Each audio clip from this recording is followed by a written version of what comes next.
Good morning বন্ধুরা। আসন্ন RRB, NTPC ও group D পরীক্ষায় অঙ্কের যে ধরনের প্রশ্ন আসার কথা সেরকম 15টি অঙ্কের একটা সেট আজ করব।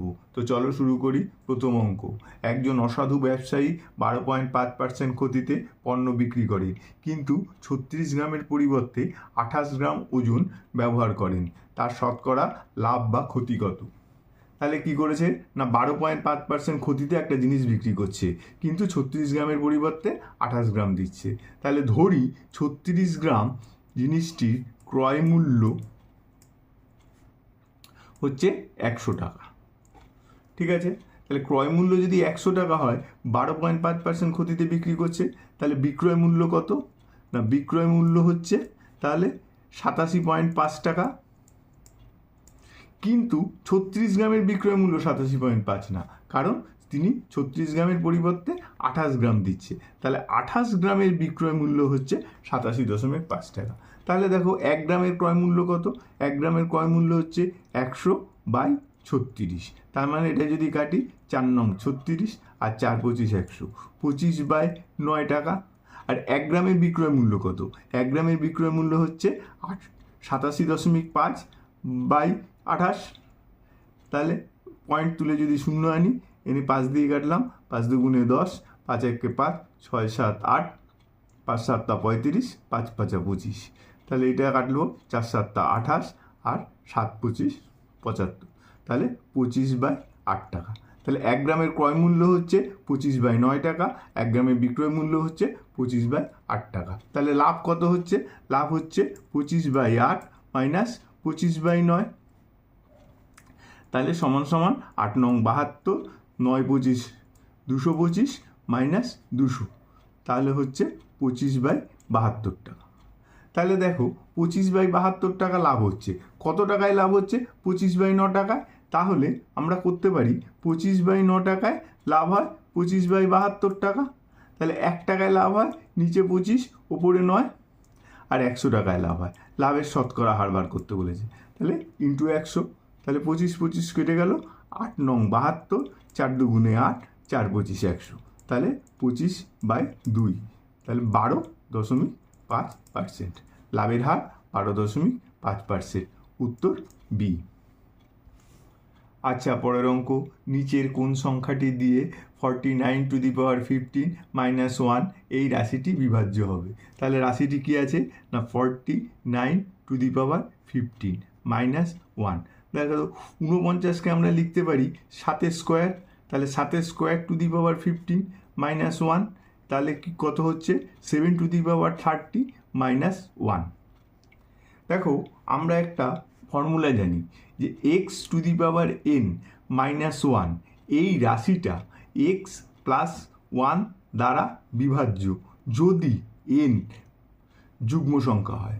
ঠিক আছে, তা আরেকবার বলছি, x⁻n - 1 এই রাশিটি x + 1 দ্বারা বিভাজ্য হবে যদি n যুগ্ম সংখ্যা হয়। তাহলে 7 × 30, দেখো এনটা 30 মানে হচ্ছে যুগ্ম সংখ্যা, তাহলে এই রাশিটা 7 + 1 = 8 দ্বারা বিভাজ্য হবে, অর্থাৎ উত্তর সি। আবার বলে রাখছি, এই ফর্মুলাটা মনে রাখতে হবে। ফর্মুলাটা কি না, x⁻n - 1 x + 1 দ্বারা বিভাজ্য হবে যদি n যুগ্ম সংখ্যা হয়। ঠিক আছে। আচ্ছা, পরের অঙ্ক বলেছে একটি কারখানায় পুরুষ কর্মচারীদের গড় বেতন 5,200 টাকা এবং মহিলাদের গড় বেতন 4,200 টাকা। সমস্ত কর্মচারীদের গড় বেতন 5,000 টাকা। সেই কারখানায় পুরুষ কর্মচারীর শতকরা হার কত? দেখো তাহলে পুরুষ কর্মচারী মানে মেল, তাহলে পুরুষ কর্মচারীদের গড় বেতন, মেলদের গড় বেতন হচ্ছে 5,200 টাকা। ফিমেল মানে মহিলা কর্মচারীদের গড় বেতন বলেছে 4,200 টাকা। ঠিক আছে, আর সমস্ত কর্মচারীদের গড় বেতন বলেছে 5,000 টাকা। এটাকে আমরা অ্যালিগেশন করে দেবো। করে দিলে কি হবে? এটা থেকে এটা বিয়োগ করলে পাবো হচ্ছে 200, আর এটা থেকে এটা বিয়োগ করলে পাবো 800 টাকা। তাহলে পুরুষ আর মহিলার অনুপাত হচ্ছে 4:1। এইবার কি বলেছে না, বলেছে সেই কারখানায় পুরুষ কর্মচারীদের শতকরা হার কত। তাহলে যদি পুরুষ আর মহিলাদের অনুপাত 4:1 হয়, পুরুষদের আনুপাতিক ভাগার হবে 4 বাই 4 + 1 মানে 5, তাহলে আর এটাকে কোনো ভগ্নাংশকে শতকরা করতে গেলে 100 দিয়ে গুণ করে দিতে হবে, তাহলে 5 × 100 80%, তাহলে পুরুষ কর্মচারীরা 80%, উত্তর সি। আচ্ছা, পরের অঙ্ক বলেছে বালু তার বাড়ি থেকে শহরে 6 কিমি প্রতি ঘন্টা বেগে গিয়েছিল, কিন্তু ফেরার পথে তার গতি ছিল 5 কিমি প্রতি ঘন্টা। তার যাওয়া আসায় মোট 16.12 ঘন্টা লেগেছিল। বালু শহর থেকে কত দূরে থাকে? তাহলে আমরা ধরে নিলাম বালু শহর থেকে x কিমি দূরে থাকে, ঠিক আছে। এবার যাওয়ার সময় তার বেগ ছিল 6 কিমি প্রতি ঘন্টা, তাহলে কত সময় লেগেছিল? আমরা জানি টাইম সময় ইজুকাল টু হচ্ছে ডিস্টেন্স বাই স্পিড। তাহলে যাওয়ার সময় কত সময় লেগেছিল? না ডিস্টেন্স হচ্ছে এক্স, স্পিড ছিল 6 কিমি। ফেরার সময় কি কত সময় লেগেছে? না ডিস্টেন্স সেই এক্সই ছিল, গতিবেগ হচ্ছে 5 কিমি। তাহলে এই দুটো যাওয়া আসার মোট সময় লেগেছিল 16.12, মানে 16 দুগুণে 32, একে 33-এর 2। তাহলে এটা পরিষ্কার যোগ করে দেবো, 5 × 6 = 30, 5x + 6x 11x সমান 33/2, 3 × 11 = 33, 15 দুগুণে 30, তাহলে x সমান 3 × 15 = 45 কিলোমিটার, তাহলে উত্তর সি। আচ্ছা, পরের অঙ্ক বলেছে একটি রম্বসের কর্ণদ্বয় 12 সেমি এবং 16 সেমি। রম্বসের বাহুগুলির মধ্যবিন্দুগুলি যোগ করলে যে আকৃতি হয় তার ক্ষেত্রফল কত হবে? তাহলে আগে আমরা একটা রম্বসের ছবি আঁকি। রম্বস কি না, রম্বসের 4টে বাহু সমান, কিন্তু কোণগুলো বিপরীত কোণগুলো পরস্পর সমান হয়, ঠিক আছে। এই হচ্ছে রম্বস। এবার রম্বসের কি বলেছে না, কর্ণদ্বয়ের দৈর্ঘ্য এইটা হচ্ছে 16 আর এটা হচ্ছে 12। এইবার কি বলেছে, কর্ণের বাহুগুলির মধ্যবিন্দুগুলো যোগ করছি। তাহলে এটা এই বাহুটার মধ্যবিন্দু, এটা এই বাহুটার মধ্যবিন্দু, এটা এই বাহুটার মধ্যবিন্দু, এটা এই বাহুটার মধ্যবিন্দু, এটা। এবার বাহুগুলোর মধ্যবিন্দু যদি যোগ করি তাহলে দেখো এরকম একটা আকৃতি পাচ্ছি। এই যে আকৃতিটা পেলাম, এইটার ক্ষেত্রফল কত জানতে চেয়েছে, ঠিক আছে।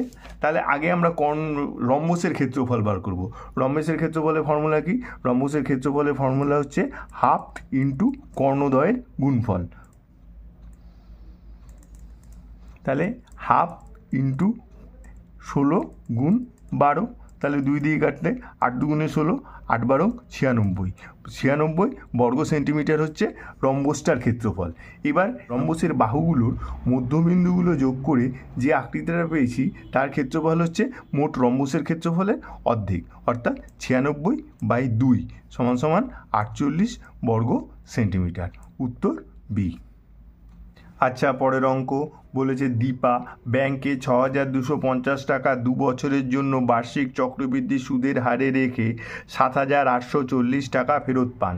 সুদের হার হলো, তাহলে সুদের হার বার করতে দিয়েছে।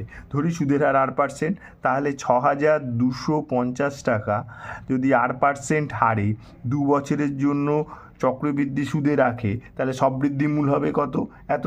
এটাই সমান বলেছে 7,840। তাহলে এবার আমরা এটা ক্যালকুলেশন করি, 1 + r/100 to the power square সমান 7,840/6,250, 0 0 কেটে গেল। এরপরে আর কাটবো না, কারণ দেখো ওপরেরটা হচ্ছে 28 স্কোয়ার আর নিচেরটা হচ্ছে 25 স্কোয়ার। তাহলে এবার যদি স্কোয়ার রুট করে দিই তাহলে কি হবে? 1 + r/100 সমান 28/25। তাহলে একটাই পাশে আসলে r/100 সমান 25, 26, 27, 28, মানে 3/25। তাহলে এটা 4, 25, 100, তাহলে r সমান 12%। তাহলে সুদের হার 12%, উত্তর এ। আচ্ছা, পরের অঙ্ক বলেছে লসাগু নির্ণয় করো। 1-এর 2, 2-এর 5, 4-এর 7, 6-এর 17।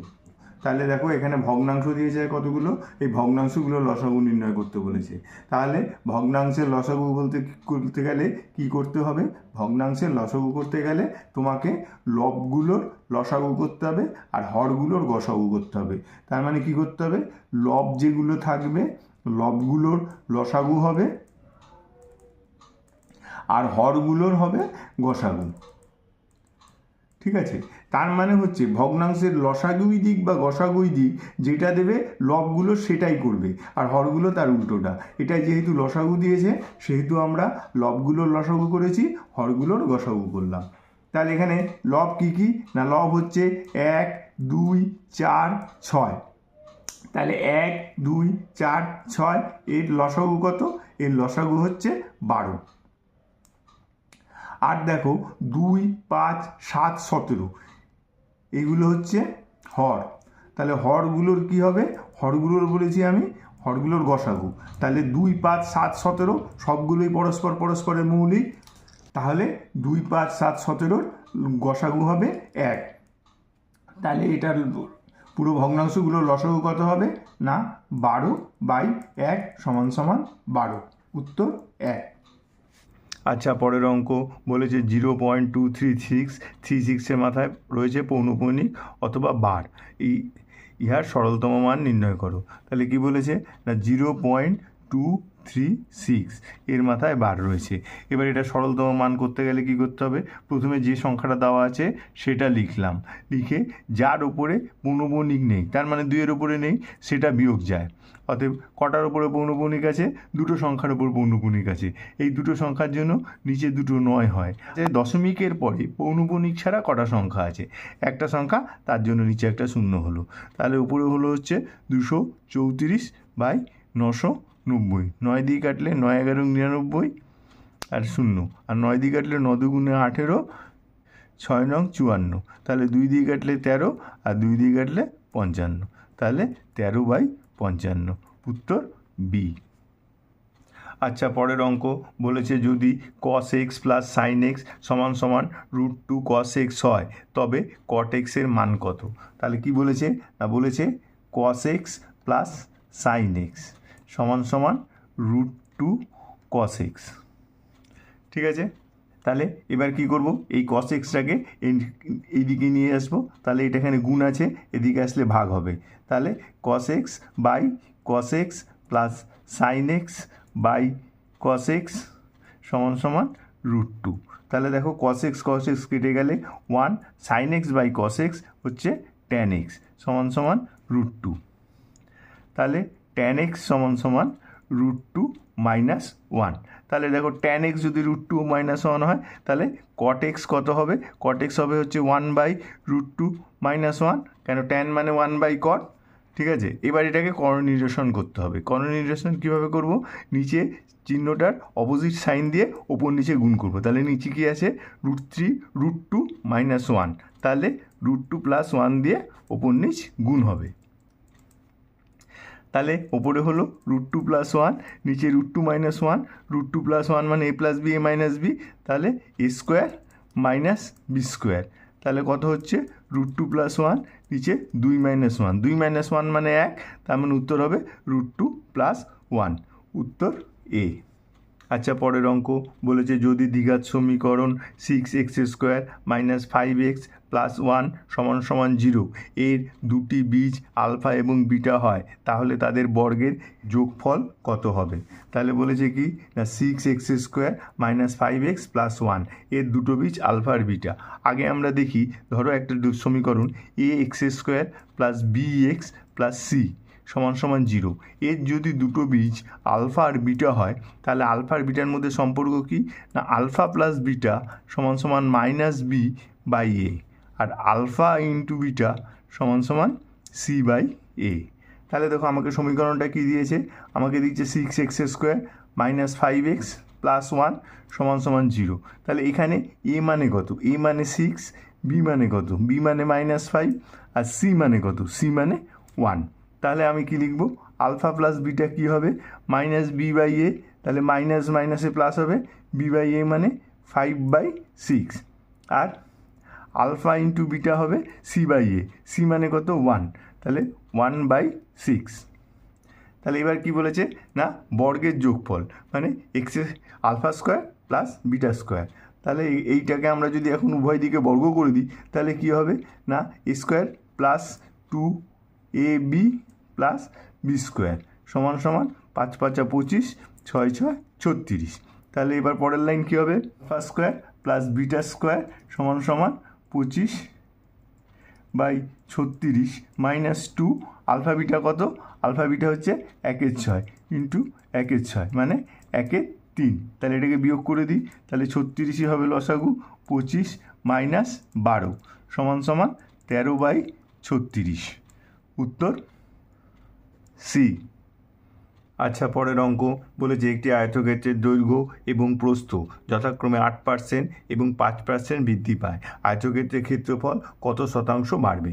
তাহলে দৈর্ঘ্য আর প্রস্থ দুটোই বৃদ্ধি পেয়েছে, তাহলে বলেছে ক্ষেত্রফল কত বাড়বে। তো ধরি আয়তক্ষেত্রের দৈর্ঘ্য যদি a% বৃদ্ধি পায় আর প্রস্থ যদি b% বৃদ্ধি পায়, তাহলে আয়তক্ষেত্রের ক্ষেত্রফল বৃদ্ধি পাবে হচ্ছে a plus B plus ab/100 এত পার্সেন্ট।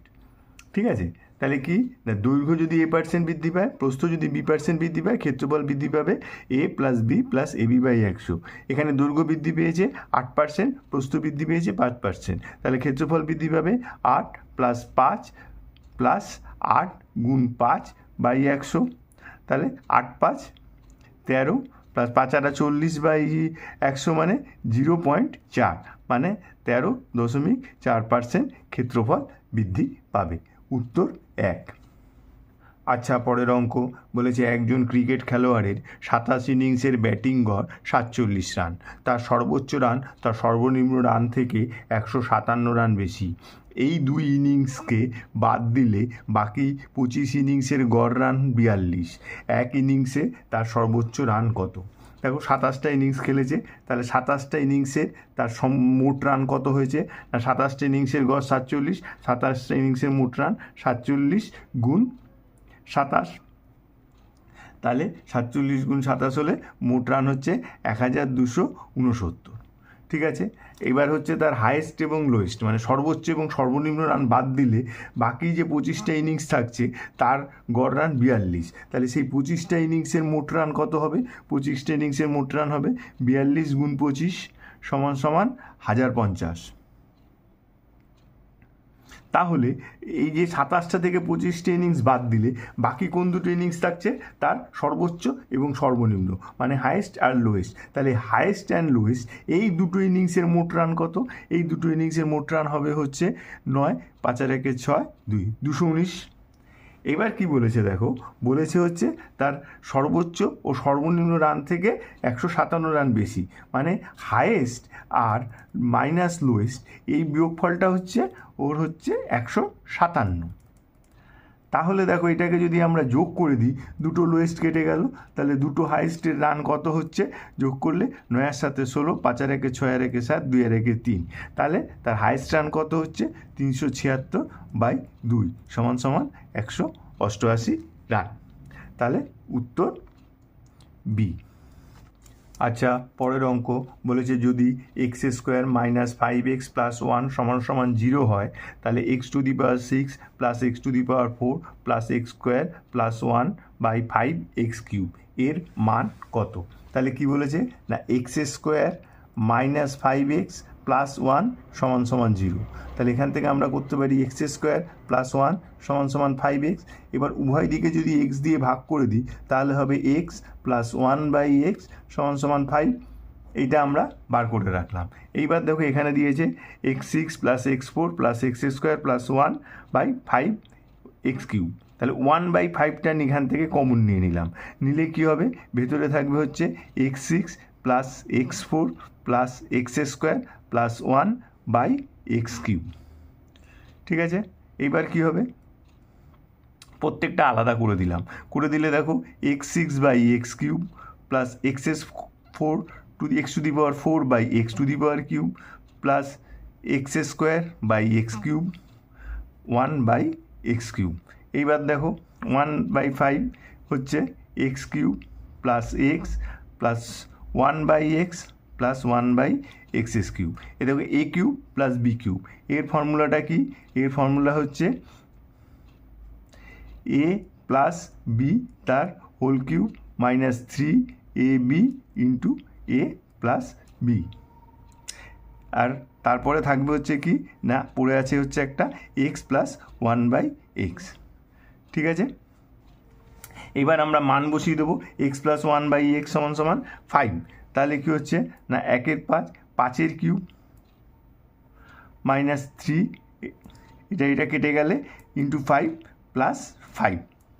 তাহলে কত হচ্ছে 5 5 25, 5 25 125, 125 থেকে 15 বাদ যাবে, তাহলে হবে 110 প্লাস 5 115। তাহলে 115 1-এর 5 গুণ 100, এই 115, তাহলে 5 দিয়ে কাটলে 5 2 10, 3 5 15 সমান সমান 23। তাহলে এর মান হচ্ছে 23, উত্তর সি। আচ্ছা, পরের অঙ্ক বলেছে দুটি পাইপ এ এবং বি যথাক্রমে 10 মিনিট এবং 20 মিনিটে একটি ট্যাঙ্ক পূর্ণ করতে পারে। পাইপ সি 30 মিনিটে ট্যাঙ্কটি খালি করতে পারে। 3টে পাইপ শুরুতে একসঙ্গে খোলা হয়। ট্যাঙ্কটি পূর্ণ হবার 2 মিনিট আগে পাইপ সি বন্ধ করা হয়। কত সময়ে ট্যাঙ্কটি পূর্ণ হবে? মিনিটে বার করতে বলেছে। ঠিক আছে, তাহলে কি আছে? 3টে পাইপ আছে।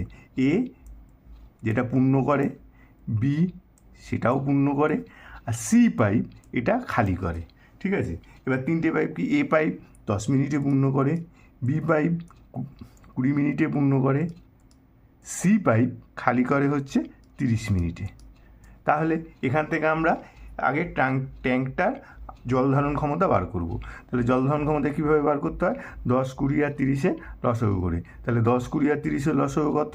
60। তাহলে ট্যাঙ্কটার জল ধারণ ক্ষমতা 60 ইউনিট। ঠিক আছে, তাহলে এ পাইপটি 10 মিনিটেই 60 ইউনিটই পূর্ণ করে, তাহলে 1 মিনিটে পূর্ণ করে 6 ইউনিট। ঠিক আছে, বি পাইপটি 20 মিনিটেই 60 ইউনিটই পূর্ণ করে, তাহলে 1 মিনিটে পূর্ণ করে 3 ইউনিট। আর সি পাইপটি 60 ইউনিট জল খালি করে 30 মিনিটে, তাহলে 1 মিনিটে খালি করে 2 ইউনিট। ঠিক আছে, এইবার কি বলেছে? ট্যাঙ্কটি পূর্ণ হবার 2 মিনিট আগে পাইপ সি বন্ধ করে দেওয়া হলো। তাহলে লাস্ট 2 মিনিট, তাহলে এ আর বি পাইপ চলেছে, তাহলে এ আর বি পাইপ যদি লাস্ট 2 মিনিট চলে, এ আর বি পাইপ 1 মিনিটে পূর্ণ করে, এ আর বি পাইপ 1 মিনিটে পূর্ণ করবে হচ্ছে 6 + 3 = 9 ইউনিট জল। তাহলে 2 মিনিটে পূর্ণ করবে 9 দুগুণে 18 ইউনিট জল। তাহলে 18 ইউনিট জল লাস্ট 2 মিনিটে পূর্ণ হয়েছে।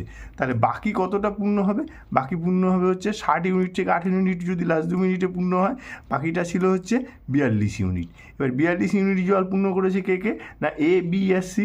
এবার দেখো এ, বি, সি তিনটেই যদি একসঙ্গে খোলা থাকে, তাহলে কি হচ্ছে? না এ 6 ইউনিট পূর্ণ করছে, বিও 3 ইউনিট পূর্ণ করছে, কিন্তু সি 2 ইউনিট খালি করছে।